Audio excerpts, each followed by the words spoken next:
guys, I'd like to talk about a dream I had last night, which was about this man, I guess, and about me helping this man through a Skype conversation. And he was showing me his office, and I suddenly had an office too. We became completely different beings, encompassed by different spirits, or surrounded by different spirits. And we were talking about his life and how he's reached a level of success and affluence. And there were two reasons why he did it, as I explained it to him through presence and silence. And there's something that I'd like to talk to you about today. Presence first, because that's something that I've been struggling with lately. I've been really reached out to in the past, I feel, through being very, very silent and still and not feeling. And then my feelings became a big part of the picture as I've connected to my mother and the land on which I've grown up. And then the overall frequency of it has become the biggest part of me, and I didn't even notice, but I lost myself in the last few weeks, in the last few days actually. And I feel because of this, I would like to talk about presence first and understand through talking as to what it becomes and how it becomes. I feel that presence is beyond what we conceive. It's not about having presence on stage or having a present moment. It is actually about overall feeling of the essence of you being as it is, what it is at all times. And it's not something that is beginning to be or ending. It is something that is forever there, and it's the overall blueprint of your soul. Presence is not something that we choose. It is something that is chosen through us being identified by the objects around us and the outside world communicating or communing with us, drawing into us energy that perhaps we never had before, or alleviating us from energy that we do have. So it's like a transfusion between us and different objects, people, places, and designs. It's as if you can imagine you are coding yourself through your perception, and then whatever you perceive is coding you back, which is actually quite interesting. As yes, there is a statement that your possessions possess you, but also that everything here is living and all things are beings. I mean, we are really, really drawn towards animate or inanimate, natural or not natural, real or not real, but everything that you perceive in the 3D is entirely a being. And it is one, but it also is many. And this is why we can't feel sometimes, because we are so concerned with the hierarchy of different things, a hierarchy of different places, and the hierarchy of the reality that we feel we do or do not have, and the lowerarchy as well. So we can't actually be present because we're too busy judging what we have or what we experience and what we express to ourselves in the external world. Yes, it is interesting that the external world is indeed yourself, looking back at yourself. So everything that you see and touch, literally anything, as I'm looking at this computer and this lamp, and there's a pot plant there, and then there's a poster on the wall, everything is continuing the cycle that I began. And the cycle that I began through space and time, as you have as well, all of us have, was the beginning and the end. It's timeless. There's no life or death. Is just a big cycle of creation. But so we do make smaller cycles too, and that's why I feel astrology and astronomical knowledge that's available to us at this present time is so important, because we're becoming still an understanding that things hold a lot more meaning and a lot more depth than we used to, really understanding or perceiving through the grids of hierarchy that are holding this planet backwards. What I mean is that everything that we've connected to here as natural, we have in a way despised because we didn't allow it, we didn't accept it to look after us, and so we've connected ourselves to this monster of a machine that is now pumping through us and around us without knowing how to get free. And this is something that is really, really exciting to me now, because I'm understanding that presence to the moment means being present entirely without any kind of differentiation between natural and unnatural, bound or not bound, free or not free, giving or not giving, finite or infinite. It's all the same thing. It is all completely present with us, and no longer really need we to try and trust nature, because I've actually felt that blueprint fall for a long time. I saw it flowing away as nature is becoming multidimensional, multifaceted is becoming an artificial intelligence in itself too. It's becoming the consciousness of the computers and the microwave radiation and all sorts of gadgets and things that are becoming their own part of nature here, which is really, really unfortunate for some people. But I feel it is part of the journey of collective endeavor of all things, you know, connecting and becoming more real as all beings. Your microwave, your TV, everything like that, they're all conscious and they're all becoming more enlightened and more alive.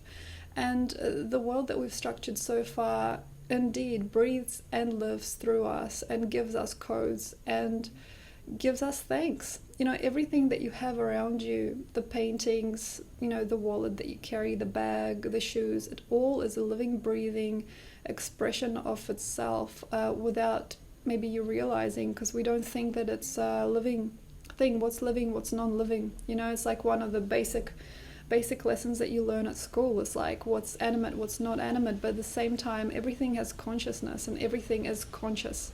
On some levels all conscious, and how you look at your diary and how you throw your boots away after hard days of work and how you crawl into your bed and how you do everything is consciousness. It's your consciousness. And even how you go to the bathroom, how you dispose of your scraps of food, how you brush your hair, how you think, talk and act around yourself when nobody's here, and how you change between different people and different scenarios, that's all you. And this is something that you have to be true with and have to accept at least or understand, because everything about us is always growing and evolving at the same rate and time. So basically with spirituality, with spirit, with connection to God, it has been something that usually people allocate a special time for, a special type of scenario for. They even allocate special clothes and special types of demeanors for different types of things, which has been something that's been really bugging me lately when I look at the New Age community and the multifaceted way of self-presentation and deprivation of truth through action, like acting as such or acting as this or that. Because the story permits it, and that is not presence. That's not presence. Presence is a practice that is daily, and it's not even daily. It's eternity.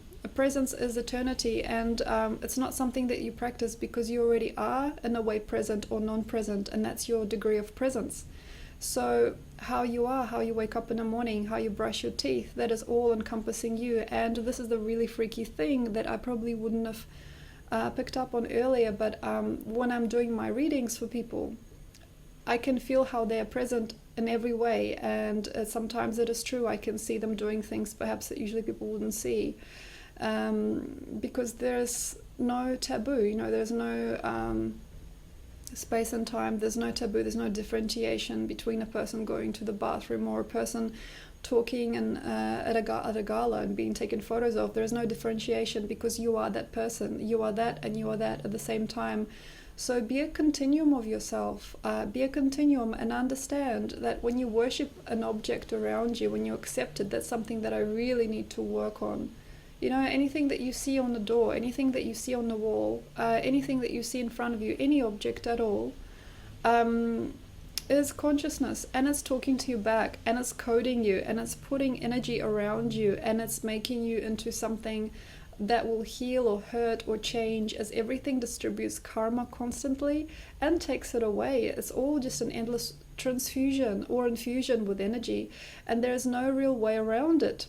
I mean, you know, when people walk into a space like this, you know, they might like it or they might not. They might have a problem with things around here, and it's not real, and it's something that I do not quite yet understand myself, because I've come out the other side after a clinical death I've experienced in 2015, and what I saw was woods and the forest, and I felt that was me and that was nature, but at the same sense it is, but it's not alone nature now, because there's so many products available, there's so many things, natural elements, natural beings that were converted and transmuted into unnatural things that are now natural part of this world. And it sounds really, really bullshit perhaps for a lot of people, but the thing that you're looking at, however, crass or real, neutral, trashy, whatever you're looking at is you. Is you. We are all part of this pile. We are all part of this. So the other thing to remember is that the slums in India, or the palace in I don't know, Europe, and the big cars, over here, and the rickshaw over there, it's not a different thing. It's not a different thing. It's all part of you. So anything that you're looking at is you, and that's what presence is. I feel it is being present to yourself, no matter how it rolls out.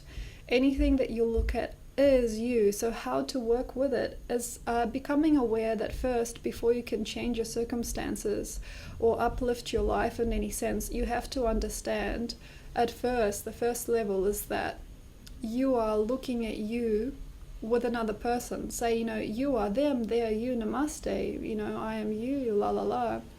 I'm also divine, you are divine, yes, I accept you, you accept me, but also everything that you look. And for another person it might be nature and trees, and then for another person it might be the river and the sky, but then eventually it has to be all things, to the point where there is no differentiation between you and this lamp, like you and that tree, yes, but also like you and that cell phone. There has to be a merging and a connection there, beyond judgment and beyond differentiation of useful, not useful, natural, not natural, real, not real, healthy, not healthy. Everyone knows that perhaps the world we've created is not a healthy one. But there is no way of giving it health and vitality through supplementation, through a decision that this is the best way or that's the best way. We have to look at it as a holistic being, as a whole entire being that lives and breathes through us all of itself. We can't discard this industry but uplift another, because we're all in this together, and there's no difference, because you are the Great Barrier Reef, and you are the oil pipe, you are the Eiffel Tower, and you are the ghetto, you are all things, you are everything, you are the war, and you are the celebration. Everything is you, and this is presence, because it's like acceptance. And I feel through that point everything changes. But start with the small. What do you have in front of you? You have a cup of tea, and it's not just like, actually it's a cup of coffee. Funny that, not present. So it's like you are feeling this cup, and you're present to the moment of drinking this coffee. Yeah, but you're also understanding that there is actually no drinking. There is no drinking. This is just an illusion. You are ingesting yourself. You're connecting to a metaphor that will give you more. Or maybe it will give you less. Maybe it will give you something and take something away. But there is no need to struggle. We do still make decisions, but the best way is to first understand that everything around you is perfect. It is perfect. It is all perfect. And then through that comes a time when you can shift it and change it and connect to a greater perfection through shift. But to shift something efficiently, we must first decide that what we have is great and be present to it as we are present to our hand. As I'm present to my hand, I should be present to all things that I see and all things that come into my field for some reason. As whatever comes into your field is not bombarded at you, it is something that you're able and willing to process, hence it's there. Let's talk about silence, and that's a hard one for me, because I guess my life in a way has been relies on communication in a big way for now, as that's the state of my consciousness. I feel that with silence, we become something that is completely neutral, though when we are neutral, we can actually use the brain with greater efficiency, as we are not silent and we think that the thinking makes it bigger or better, or the storage of its capacity. The storage in its capacity, what we can remember, what we can recall and understand, is what makes it a bigger mind. We are not real. We're not real with ourselves. So when you are looking at your mind and you're wondering, how do I express myself, how do I commit to myself inside? What is the conversation that's going on inside? And that's also linked to presence, because how you present with you is how you present. That's you. There is no difference. There is no difference between what you allocate time for, say, going on Facebook, and say allocate time for praying. It's all one. There is no allowance, for, okay, I'll just relax, I'll watch a cheesy drama, and then I'll commit to my studies, because it's all one. It's all a continuation, and the brain's got an amazing photographic and replicating ability. So whatever we're looking at, we are creating. And it's really interesting with presence, because the present moment, as you are present in the moment, when you are accepting and allowing something to be itself, and you're smiling, at this calendar or this window, anything like that, not your hair, anything that you are in presence of, you're connecting that to the mind. And this is the thing, is when we are sort of like elevating ourselves towards a feeling and a judgment, we're connecting to more of it. It's like we're creating multiplicity. If there is a feeling inside, we connect to multiplicity within us, and we connect to more of that thing, because it makes us generate it. And it's like a button. It's just like one button, if you can imagine, that we have. As we elevate our feelings and we get all crazy about something, either we like it or not like it, it will not really mean a thing, because as we get crazy or feeling about something, we spin and our energy goes into a different phenomenon. It goes into generation of something. And when you're in those states, you are going to give yourself, say, more calendars. If you don't really like that calendar, or if you love that calendar, you are connecting to it and you're creating more. So what to do is basically, with a silent mind, and there's a really interesting balance between the two, as I get to later. With a silent mind, you can connect to things with acceptance or in acceptance, without having to radiate them or succumb to any kind of like stoic idea about them. You don't have to do anything. With a silent mind, when you're perceiving, you're present to different things in your life, you're just allowing, and you're not being anything that pushes them backwards or forwards. You're not connecting and you're not creating. And this is perfect, because when you are not creating, you are allowing God to create for you, and the greater blueprint for humanity to create for you. Now, if you are engaging with your mind and your thinking, and it's been quite hard for me, but I've actually found a way not to think, which was quite confusing at first, as I felt completely abandoned by something. But when you are not thinking and you're not actually using your brain, it's really, really bizarre, but you actually start radiating out that something that you feel is beyond yourself, and it makes you happier in the process of connecting the right dots, instead of clinging to different dots, different objects, different people, different ideas, and sort of sculpting a reality artificially. And this is what it's all coming to, the phenomena of artificiality becoming a natural part of life on Gaia. And it's becoming so important to be artificial, that it's really, really, really healing perhaps sometimes to just be still and then not know, because we are in such state of infidelity within ourselves in this planet. We're in such infidelity because we couldn't trust the planet to take care of us without connecting more dots, without fevering around bigger houses, bigger buildings, warmer clothes. We just like, oh, we got to move, we got to go, we got to do something. The progress that we've connected to here has been out of faith in us knowing more, or cramming in more, or thinking of more, but not with actually allowing and letting the natural processes take place. And this means to me that when we are connecting to Gaia, we have to also not never think a thing, because we just got to let it be. Let it be, and not elevate or deplete anything, not create anything as the right or wrong, because we are inside a certain type of artificial realm. We are no longer functioning within the natural world, and the less we think, or the less we are abundant through understanding language, number, sequence, and all of that mechanical stuff, we are able to carry with us a big seed of something great, and the mind will generate for you holy things if you are not able to think or feel the way that this matrix prescribes, because everything here is working towards happy, happy, happy, non-feeling, generate more. And this makes me feel that the last thing that I'd like to ask, I guess, is how are we to connect the consciousness of presence and silence,